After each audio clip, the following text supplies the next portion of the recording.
Now, what Anna's placed into the chat, what Anna's placed into the chat is a Miro board. And last year, and I always want to say earlier, but it was actually last year. It's like, holy cow, we're in 2023 now. In 2022, we went through an exercise. The coffee chat people went through an exercise of creating a list of what smart trainers should know. And now what we're going to do is I want to take that same sort of format and discuss what instructional designers should know. What should we know to be better at our jobs? If we think about skill set, what should we know? What should we be able to do? But also competency wise. So what behaviors should we be displaying? What behaviors should other people be observing from instructional designers? How can we, maybe not necessarily through hard skills, but through some core foundational skills, be able to do, so there's a difference between a hard skill like being able to write learning objectives and a soft skill, what I like to call core skills, of maybe active listening. So I would like us to break this down as the next part of our exercise today in this chat. So now think of it this way. Across the top, let's place some headers for key skills or competencies. And then below, let's put some supporting skills or some supporting topics. And let me reintroduce you to the chart about what smart trainers, what smart trainers should know in general. Now, this is not going to be comprehensive, of course, but this is right off the top of our heads. Topics like learning science, instructional design, training delivery, learning technology, evaluation and assessment, knowledge management, business acumen, and then a host of others. And so this is where the different categories for what a smart L&D professional, if you will, should know. And so now if we break this down, or rather funnel down to instructional designers and what they should know in order to be better at what they do, what can we add there? Now, what you can also do is just to give you, let's play around with Miro just a little bit if you are not familiar. So in the chat, let me know. Are you familiar with using Miro or not? Just give me a yes or no. I see yeses. I see no's. I see yeses. All right. Okay. So now real quick then, to the left of your screen, you see all of the different, it works just like Jamboard or Mural or any other whiteboard application that you may have. So it's not terribly different than that. And so what you can do here now is, if you click on the select arrow, you can select a sticky note and you can copy it and you can paste it over if you want. Or alternatively, if you see something that strikes your fancy, because I do have a copy of this, if you just wanted to drag it over, you can do that too.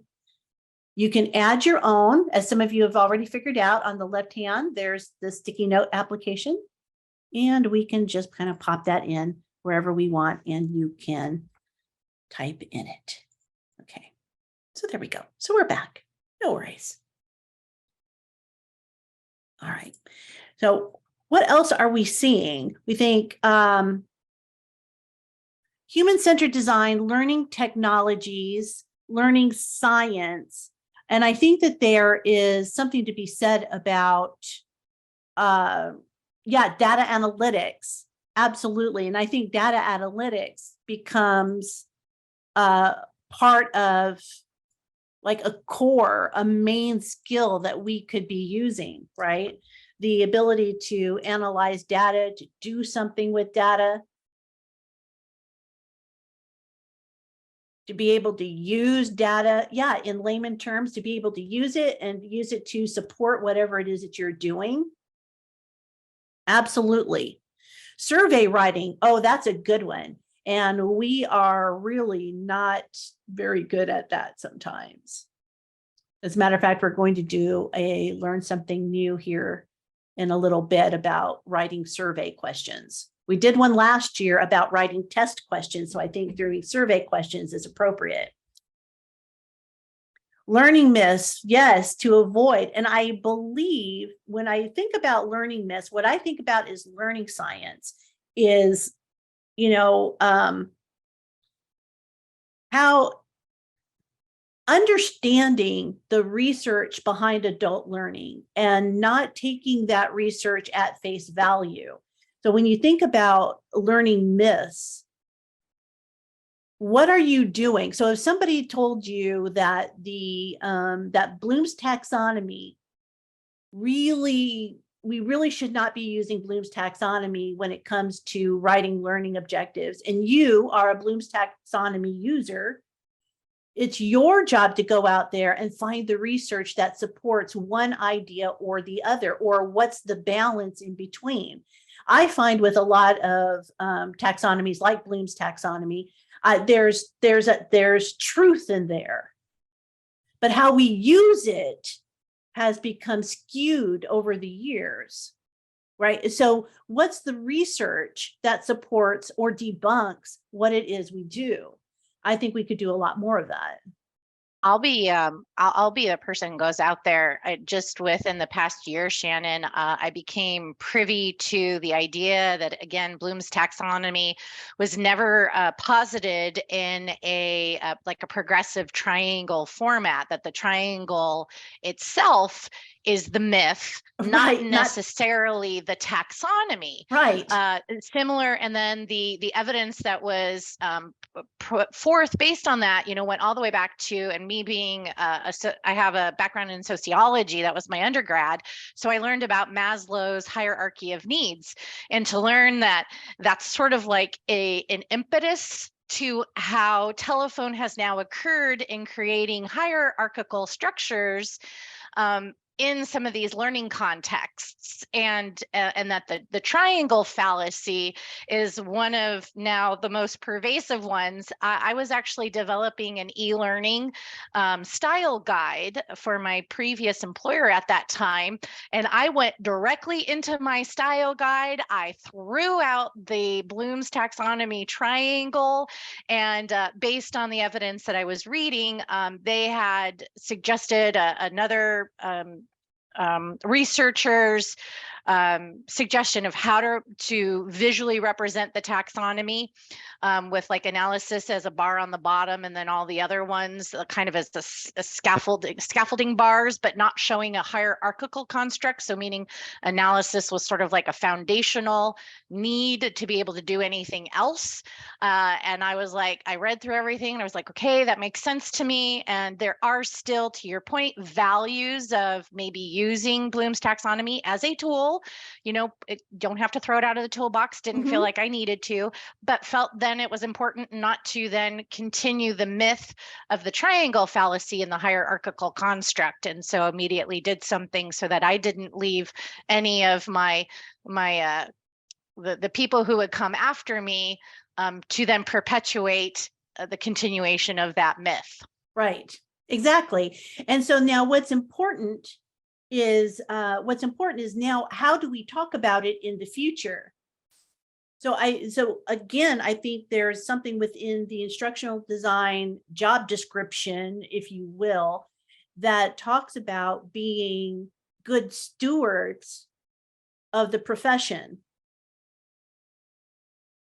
So when we have that the HR person who means well and says we need everything aligned with learning styles, then our job is to come back and say, well, the research on that is, and it's not to call them out and say you don't know what you're doing. It's the research on that supports XYZ. And that's being good stewards of what we do and helping bring people through. I think that's an important point, Shannon. I think there's also, we want to make sure I think steward is such a fabulous, empowering, and strong word for us to keep in mind, because I'll be honest, again, I'll put myself out there. I've only recently obtained my graduate level certificate in instructional design, even though I've been doing training for over 20 years. Mhm. Again, so the person who'd been doing it, who didn't necessarily have the underpinning of the foundational concepts to do it as well. And yet, I don't feel for a minute that I should then turn around and chastise or try to hold myself up as like a better bastion of information, or that I'm better at it than you, because now we come off as elitist, and Right. we need to be able to, I think, hold a balance between, I want to help to guide you that you may be following an unsubstantiated learning myth that unfortunately has just gone through decades of telephone, and not make that person feel like you have no business being here. You shouldn't be doing this. Get out of this industry because I'm now all of a sudden a gatekeeper. We Right. there's too much Right. work for all of us to do. If there are more people who want to come into this industry, let us please embrace them with open arms. Let us not fall back on our laurels and suggesting that we know better, because we, whatever that degree is or however long we've been doing it, let us say we're stewards to help usher in the newer generation, however we want to define that generation, not being age based, but length of time, and help to guide them so that they can improve their skills, improve the value add that they bring to their organization, and get them to the place where they can continue to educate those who are decision makers, who say that they want training to be able to communicate a change within the organizational structure that maybe could have been a company-wide memo. Right.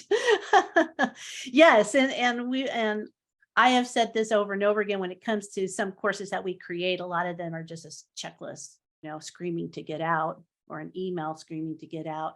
And I think that part of the realization of that is, again, is helping others understand, helping others within the organization understand the why behind what we do, and having those consultative discussions. And I'm seeing this in the chat too, a lot about having those consultative conversations. And I believe at all levels of what we do, instructional designers, learning experience designers, architects, L&D leaders, managers, directors, regardless of where you are at on the hierarchy of your organization, we can still have conversations outward that help people understand that training is not, and is almost not ever, the answer in of itself, right? And that it becomes part of a holistic solution. So putting together an onboarding program, revising your onboarding program is great, but it means nothing unless you fix your hiring process, right? So those things go in tandem. And it's important that we have conversations, or have the ability to have conversations, if nothing else, but to be able to learn how to ask why. And I believe that there's a skill around that particular style of questioning that we could hone, right? And now I'm interested, what else? And Brent, I see you joining us today, so I'm happy to have you here. So, Brent, I know that this is a topic that you and I have personally had discussions about. So, do you have anything that you would like to add to the conversation? Putting you on the spot there, Brent. You're not supposed to do that to me on a Friday. What are friends for? Now I'm just listening in to all the fabulous conversation, and you're right. It all rings very true to, I think, many conversations that we've had. Truth. I'd venture to say, which conversation might you be referring to? Well, we've always had conversations about the instructional designer role and their purpose within organizations. And sometimes, to Erica's point, we have a tendency to elevate what we do Yes. when the organization doesn't want us to elevate what we do. Right. Yeah. Well, yeah, boy. I mean, you know me, Shannon, so just don't feel bad to just shut me up at any moment, because I could just kind of go off on the topic, but I'll try to keep it short. Instructional design within the corporate space anyways, I think is what is an element of what we do, and it's how we get the work done, but the work that the organization sees as the output is not instructional design. And I think that's where the disconnect often lies. And if we try to avoid the usual terms, when companies go to HR and say, we need somebody for the training department knows to look for somebody with instructional design skills, but that executive level or that manager doesn't know anything about instructional design, and quite frankly doesn't care. They have goals and business objectives that need to be met, and I think it behooves us all to keep the instructional design specific conversations to forums like this, Yes. and not expose how the sausage is made to the business world, because and I know some of you might be rolling your eyes, maybe that are new to the industry. I know you're bright-eyed and bushy-tailed, and you're excited to tell everybody about all the things that you've learned about instructional design and how excited you are for your career. But let me just tell you, after 30 plus years of being in the industry, nobody cares. So We care. we care. I We shouldn't care. say that. Let me clarify. Nobody outside of our industry cares. And if you run into somebody that does, that's great. And if you have a manager that really loves to hear you go on and talk about instructional design, that's great too, because it's very rare. So consider yourself extremely lucky. The rest of us have had far too many experiences where they just want the job done. They just want you to create the training, and they don't want to hear about why it can or can't be done because of this, that, or the other instructional objective that's not clear or can't be done, or whatever types of reasons you run into. So we can't make them learn what we do, and there's no reason to. We just have to clearly understand what their expectations are and take the mumbo jumbo inside baseball terms out of the conversation and bring them here to places like this with Shannon, where we all understand what we're all saying to each other, and and cut that loose. I have to agree, Brent. Even in a team, you might have somebody who's looking at you who's supposedly your training manager, and they'll be like, and I had a soul crushing experience where I was so excited that I learned about something that I wanted to integrate into my preliminary work before I get into design. And I was like, oh, I'm going to tell my manager, and he's going to be so excited that I'm adding this additional value. And he was just like, okay, whatever. But I still, we still need to get the stuff done in 2 weeks. So can you still get stuff done in 2 weeks? And I'm like, yes.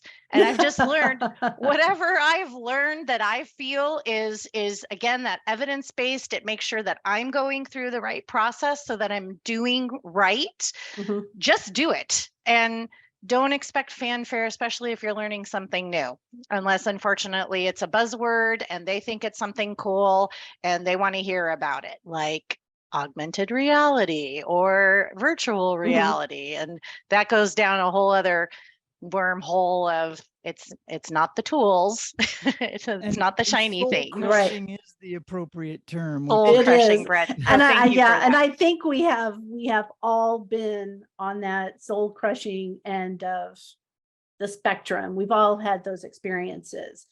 And I think Sherry made a really good point in the chat. So I don't know, Sherry, if you want to come off mic and carry that point forward, that would be great. She talks here about, excuse me, part of the disconnect is in the title itself and the wide interpretation of what it means. That's where we started this conversation today. And some get caught up on design and thinking it's all about visual design and making things pretty. And that is so true. Sherry? Oh, I can't hear you. You need to get closer to your mic. Okay, sorry, my mic is not great. Is this better? That's lots better. Yes. I'm almost have my face right on the screen. Uh,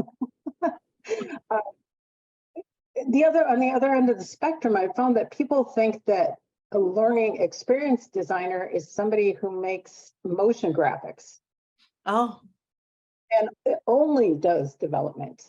And it's just, I think as an industry, we need to really fight to educate people about what we do. I also have had a number of people ask me, well, you're just basically a technical writer, correct? And oh, I'm like, yes. oh, no. And really, I think it's up to us as an industry to redefine what we do and try to educate people about that. And I have dealt with a lot of managers, from training managers even, who don't even know what it means. They just have a requisition on their team and they feel compelled to fill it. Sometimes just definitely not with the right people. I can tell you without being too obnoxious that I have very recently been dealing with a team of people who were subject matter experts in what they did, and they were just unceremoniously moved on to the design team, and now they're the instructional design team. And oh my Lanta, it is not pretty.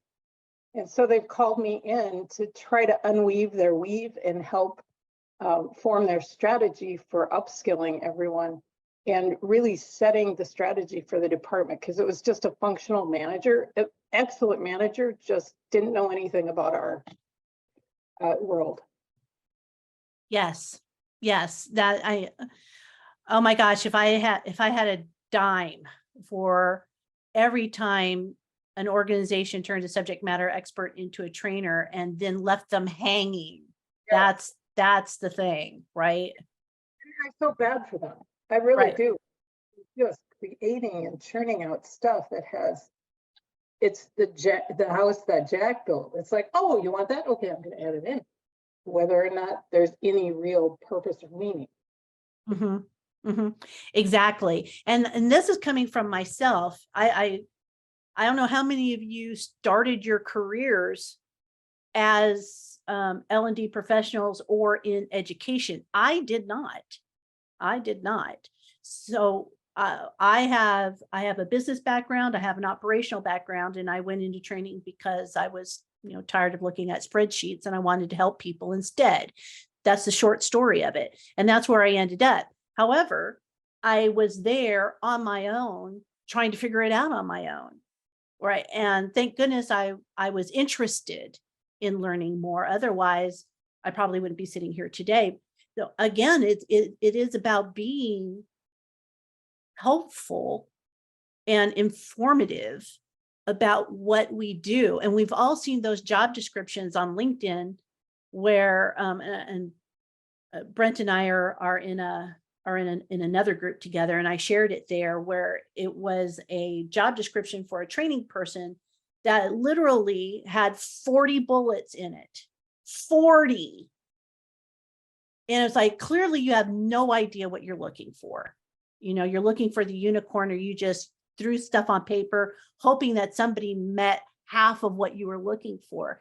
And I absolutely agree with you, Sherry, that we've got to do a better job of educating organizations about what we do. And no, it's not to Brent's point, though, is that they don't know, they don't care. However, they care about what their VP of marketing does. They care about what their VP of finance does. It's our job to help them understand a little bit more about what we do. And there we have it. And we are at the top of the hour, believe it or not. And we have a really good list here happening on our Miro board. And this stays open. So you guys can have a thought about everything we discussed today and add it to this board, because I'm going to reorganize this information and I'm going to send it out to the greater good based on comments that are in the chat, based on what we have on our Miro board, and upon listening to the recording after we're all through here, and structure it in such a way that you all can make use of it after we're done. So please make a copy of the link, or just keep this tab open on your computers and continue to add to this, because I really want to help us move this particular position forward and create a greater understanding for it.